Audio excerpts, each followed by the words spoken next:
আসসালামাইকুম সবাইকে Bengali sisters kitchen travel and blog থেকে আজকে আমাদের 25 রোজা আমরা কি কি করলাম তাই দেখাচ্ছি।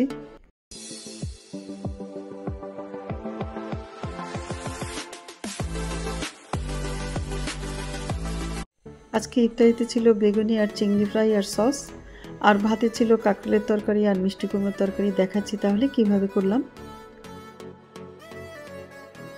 প্রথমে চলে গেলাম বাজারে। দেখতেই পাচ্ছেন মার্কেটের সামনে কবুতরগুলো খাচ্ছিল, তো আমি একটু ভিডিও করে চলে গেলাম ভিতরের দিকে। মার্কেটে গিয়ে মিষ্টি কুমড়ো আর সবজি যা যা লাগে সব নিয়ে নিলাম। সস বানাতে ক্রিম ট্রিম সব কিছুই আমি নিয়ে আসলাম এই মার্কেটটা থেকে, সুপার মার্কেটটা থেকে। আমি আজকে মিষ্টি কুমড়ো দিয়ে আর চিংড়ি মাছ দিয়ে রান্না করব। এর জন্য মিষ্টি কুমড়োটাকে আগে ছিলে নেওয়া হচ্ছে। মিষ্টি কুমড়ো ছিলতে কষ্ট, কিন্তু এরকম এটা থাকলে, ছিলানোটা থাকলে তাহলে অনেক ইজিভাবে ছেলা যায়। এক জায়গায় 2 বা 3 বার করে ছিললে একদম পুরো ফ্রেশ হয়ে যায়। দেখতেই পাচ্ছেন, এক জায়গায় একবার ছিলে নিয়ে আরেকবার 2 বার দিলেই পুরো চামড়াটা সুন্দর মতো ছেলা যায়।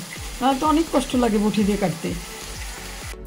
তারপরে পিস পিস করে নিয়ে বিচিগুলো ফেলে দিয়ে করে নিয়ে টুকরো টুকরো আমাকে হেল্প করলো সে।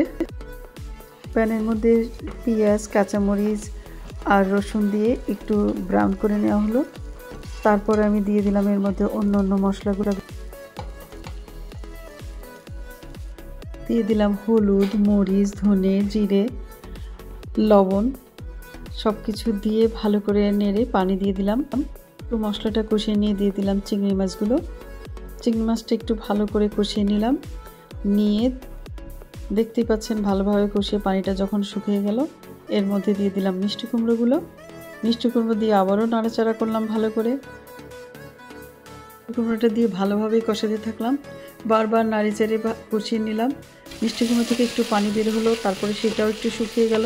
তারপর আমি দিয়ে দিলাম গরম পানি। ভালোভাবে নেড়েচেড়ে দিয়ে দিলাম ঢাকনা। আর 15 মিনিটের মধ্যেই হয়ে গেল আমার মিষ্টি কুমড়োটা সিদ্ধ। দেখতে পাচ্ছেন। তারপর দিয়ে দিলাম ধনেপাতা। এটা আমার ডিপ ফ্রিজের ধনেপাতা ছিল, দিয়ে তারপরে উঠিয়ে ফেললাম। হয়ে গেল আমার মিষ্টি কুমড়ো দিয়ে আর চিংড়ি মাছ দিয়ে রান্না। দেখতে পাচ্ছেন কালারটা কত সুন্দর হয়েছিল, আর দেখতে যেমন হয়েছিল খেতেও ঠিক তেমনই মজা হয়েছিল। এরপর বসিয়ে দিলাম কাঁকরোলের তরকারিটা। ওরকম পেঁয়াজ, রসুন, কাঁচামরিচ দিয়ে কষিয়ে নিয়ে দিয়ে দিলাম হলুদ, মরিচ, ধনে, জিরে আর স্বাদ মতো লবণ। তারপর ভালো করে একটু কষিয়ে নিয়ে দিয়ে দিলাম একটু পানি। দিয়ে দিচ্ছি পরিমাণ পানি। এটা শুকানো পর্যন্ত ওয়েট করে দিয়ে দিলাম আমি কাঁকরোলগুলো ছিল ডিপ ফ্রিজে, তো এটাকে একটু বড় ছিল, আমি ছোট ছোট সাইজ করে কেটে নিলাম। ছোট ছোট করে কেটে নিয়েছি, মোটা ছিল দেখতে পাচ্ছেন আপনারা, লম্বা লম্বা করে কেটে নিয়েছি। দিয়ে দিলাম আমি মশলার মধ্যে, দিয়ে আবারও একটু কষিয়ে নিলাম ভালো করে নেড়ে চেড়ে। আর দিয়ে দিলাম ঢাকনা 10 মিনিটের জন্য। 10 মিনিট পরে ফিরে আসলাম, ঢাকনাটা উঠিয়ে দেখলাম মোটামুটি সিদ্ধ হয়ে গেছে।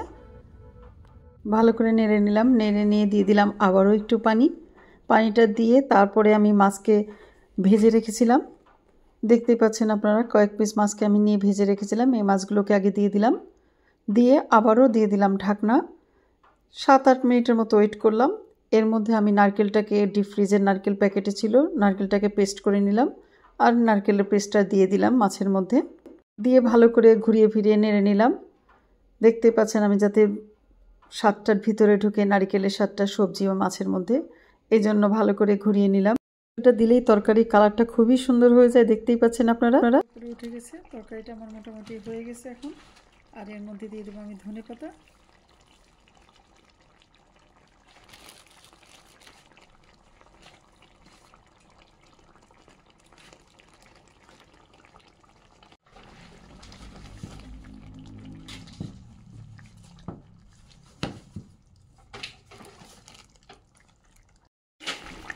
কাঁকরোল দিয়ে, রুই মাছ দিয়ে আর নারিকেল দিয়ে রান্না।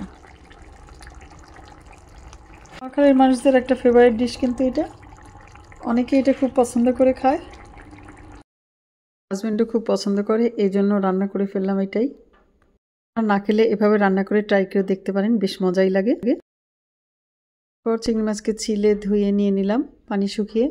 দিয়ে দিলাম লবণ, শুকনো মরিচের গুঁড়ো, আর দিয়ে দিলাম সয়া সস, সাথে দিলাম রসুনের পাউডার একটু। দেখতে পাচ্ছেন অল্প সামান্য পরিমাণ দিয়ে দিলাম এখানে। রসুনের পাউডার আর লেবুর রস দেওয়াতে এটা স্বাদটা অনেকটাই বেড়ে যায়। আপনারা ট্রাই করে দেখতে পারেন। সয়া সস দিয়ে করছি, অন্য সময় আমি নর্মাল দিয়ে করি, তখন কালারটা একটু হালকা হয়, সুন্দর হয় দেখতে। দিলে আমার বেশ মজা লাগে, তাই সয়া সস দিয়ে। একটাকে নিয়ে ফেটে নিলাম, নিয়ে নিলাম ব্রেড ক্রামস, তারপরে ডিমের মধ্যে চুবিয়ে দিয়ে দিলাম ব্রেড ক্রামসের মধ্যে, দিয়ে এপিট ওপিট করে উল্টে পাল্টে নিয়ে নিলাম প্লেটে। আমি সবগুলো মাখিয়ে নিয়ে রেখে দিলাম ডিপ ফ্রিজে। ডিপ ফ্রিজে এটা রাখলে সুন্দর মতো সেট হয়ে যায়, পরে ভাজার সময় ভালো হয়, না হলে খুলে যায়। তাড়াতাড়ি করলে, সাথে সাথে করলে খুলে যায়, কোটটা আর থাকে না। আমি এভাবে করে ডিপ ফ্রিজে রেখে দিলাম। প্যানে তেল দিয়ে দিলাম। আমি এখানে সানফ্লাওয়ার অয়েল তেল সেটাই ব্যবহার করছি। তারপরে দিয়ে দিলাম বেগুনিগুলো। বেগুনিটা আগে করে নিলাম, কারণ চিংড়ি মাছটা করতে বেশ সময় লাগবে, হালকা জালে করতে হবে, তাই বেগুনিটাকে আগে করে নিয়ে তারপরে দিলাম আমি চিংড়ি মাছ। দেখতে পাচ্ছেন বেগুনিটা হয়ে গেল, আমি উঠিয়ে নিলাম, নিয়ে তারপরে দিয়ে দিলাম চিংড়ি মাছগুলো। আর বেশি সময় বাকি ছিল না, তাই তাড়াহুড়ো করে বাকি ভিডিওটা করিনি, না করে প্লেটটা রেডি করে নিলাম। দেখতে পাচ্ছেন প্রথমে নিলাম বেগুনি, চিংড়িগুলো আর বানিয়ে নিলাম সস।